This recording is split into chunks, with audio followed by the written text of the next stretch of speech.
पहा मित्रांनो, वादाच्या भोवऱ्यात सापडलेली तलाठी भरतीची निवड यादी आठवड्याभरात याद्यांचे काम अंतिम टप्प्यात गेलेले आहे। म्हणजे तुम्ही पाहू शकता 26 जानेवारीला नियुक्तीपत्रे मिळण्याची शक्यता या ठिकाणी वर्तवण्यात आलेली आहे। लोकमत वृत्तपत्रात ही बातमी प्रसिद्ध करण्यात आली। तुम्ही पाहू शकता तलाठी परीक्षेची गुणवत्ता यादी जाहीर झाल्यानंतर आठवड्याभरात जिल्हा स्तरावरील निवड यादी जाहीर करण्यात येणार आहे। आणि त्यानंतर पहा महत्त्वाचा पॉईंट हा आहे की येत्या 26 जानेवारीला ही नियुक्तीपत्रे देण्यात येणार आहे। या ठिकाणी तुम्ही पाहू शकता येत्या 26 जानेवारीपर्यंत नियुक्तीपत्र देण्याचे या ठिकाणी माहिती मिळालेली आहे। त्यानंतर पहा 13 आदिवासी बहुल जिल्ह्यांमधील पेसा अंतर्गत रिक्त जागांबाबत सर्वोच्च न्यायालयात प्रकरण प्रलंबित असल्याने हे जिल्हे वगळून अन्य 23 जिल्ह्यांमधील निवड यादीची प्रक्रिया सोमवारपासून सुरू करण्यात आली।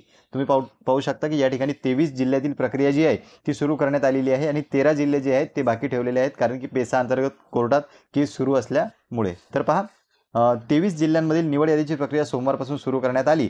भूमी अभिलेख विभागाकडून युद्ध पातळीवर हे काम केले जात आहे। निवड यादी अर्थात यशस्वी उमेदवारांची यादी जिल्हानिहाय तयार होणार आहे। म्हणजे तुम्ही पाहू शकता ज्या उमेदवारांची निवड होईल त्या उमेदवारांची यादी जी आहे ती लावण्यात येणार आहे। सर्वोच्च न्यायालयाच्या निकालानंतर या 13 जिल्ह्यांमधील सुद्धा उमेदवारांच्या निवड प्रक्रियेची कार्यवाही सुरू होईल। म्हणजे पहा मित्रांनो, सध्या फक्त 23 जिल्ह्यातील निवड यादी जी आहे ती तयार करणे सुरू आहे। त्याचं काम अंतिम टप्प्यात पोहोचलेलं आहे आणि 13 जिल्हे जे आहेत ते पेंडिंग आहेत पेसा केसमुळे। तर अगोदर या 23 जिल्ह्यांचा निकाल जो आहे तो लागणार आहे आणि त्यानंतर 13 जिल्ह्यांची प्रक्रिया सुद्धा सुरू करण्यात येईल। तर पहा मित्रांनो, ही होती महत्त्वाची अपडेट।